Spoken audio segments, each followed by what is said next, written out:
but also the fact, and I said it the last time when I saw the video for is the fact that you it felt like you had a label paying for your videos, because you didn't just do some cheap old back of the yard fair video. You Right. actually did some, and I was like, wow, what was it? That Now I that pay for seems, all my own videos, man. I pay for everything I do. I pay for it out of my pocket. wow. So But it's the yeah. quality that you're putting into so it's not just the quality of the production, but it's the quality of the video. So I guess people would be surprised to think, wow, is he got a big label behind and stuff? No, I direct my own videos. I write them, and I mean, I do everything myself. It's in-house, My sister comes along and she's always chirping in my ear, like, hey, brother, do this and do that. But I mean, as far as everything else, it's me and her, just a team. We sit down visually and I tell her what my plan is, and she'll make it come to life with, we'll seek locations. But we do all this like just basically a two-man team, or a man and woman team. So it's like, it's because nobody knows your vision like you do. You can express it or try to explain it to somebody, but then they put their money up. They want to do what they want to do it. I'm not opposed to labels coming to me and joining in and helping me what I'm doing, but I'm already on a path that I know what my vision is. See, most artists don't have a vision. They have a voice, but no vision. So somebody come and give them the vision to their voice. That's not what I am. I have a voice, a vision. I have ideas, and I sit down. I do everything. I engineer my own music. I produce it. I write it. I make it. You know what I'm saying? My nephew come in and play additional instruments that I need him to. But for the most part, it's my solo journey. It's all me. It's a one-man show. So like I said, I'm not the best at what I do, but I'm good at what I do. You know what I'm saying? So. Yeah, there's something that you said 2 years ago when we did an interview, was about that people can just come on board, listen, and just bring hate. And I didn't really think much of it. And then we talk about how sometimes Lisa was always trying to say like me for who I am and stuff. But I realized you put out Love Me Down.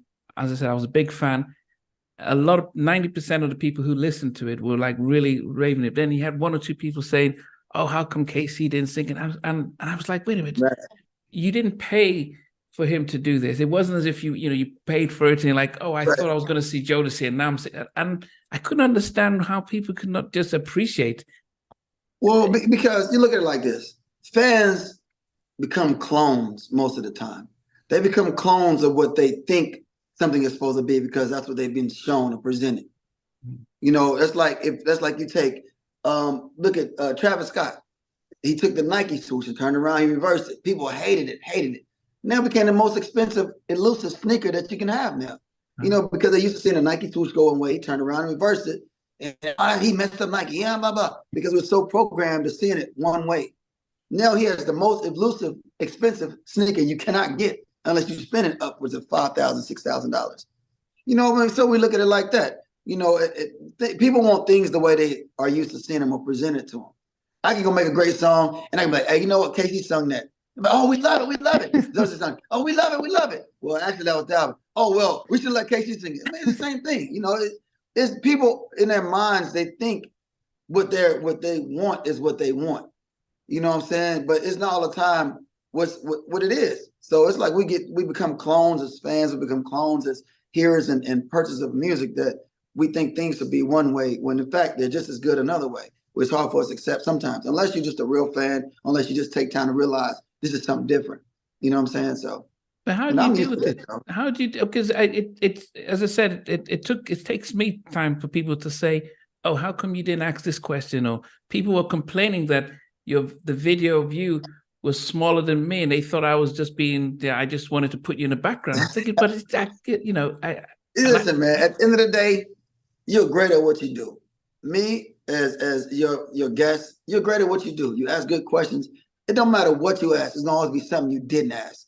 It don't matter what you do. It's gonna always be something you didn't do. From a small group of people, and like I told you before, we get hyper focused on a small percentage of people that appreciate what you do when you're good, than the people, the outpouring of love that you get from the people. And it's always, and it's crazy because that's just how the psychological, the psyche of our minds work. I can get 100 people saying, I love you music, blah, blah, blah. But one person say one negative thing and your mind just go to that. And like now, like I told you last time, I just delete them and I block them. I don't even, sometimes I want to go in and I just yell and just like, blah, blah, blah. I'm like, you know what? I'm gonna enjoy and be grateful for the people that love what I do and appreciate what I do versus the 1 or 2 negative comments that I get, because some people are miserable and they want, like they say, misery loves company. So no matter how good at what you do, you can ask me a million questions. Well, why didn't you ask me 1,000,001? This is the one question you didn't ask. And it's always something. So you can't make everybody happy. I learned that, you know? Yeah. I saw you had a video of you stepping out. You had your hat and you had your black suit. And then I saw one guy says, "Oh, you look great, but I don't like the shoes." The shoes, yeah, you saw that too? Yeah. And I at first, and look crazy, and I usually don't read comments, but sometimes things, it just pop out.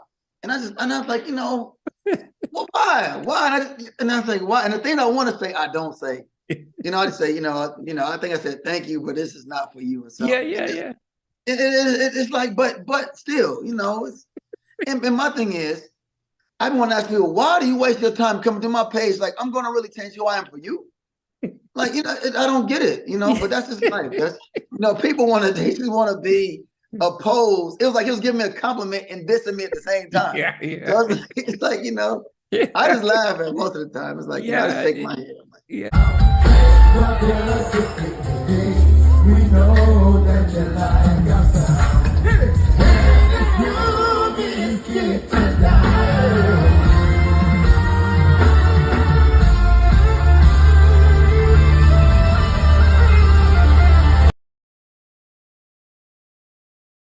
Hey, thanks for watching. Really appreciate it. If you loved what you watched, there's over 100 artists that we've interviewed. So please check out the videos. Remember to like, share, how not, and subscribe.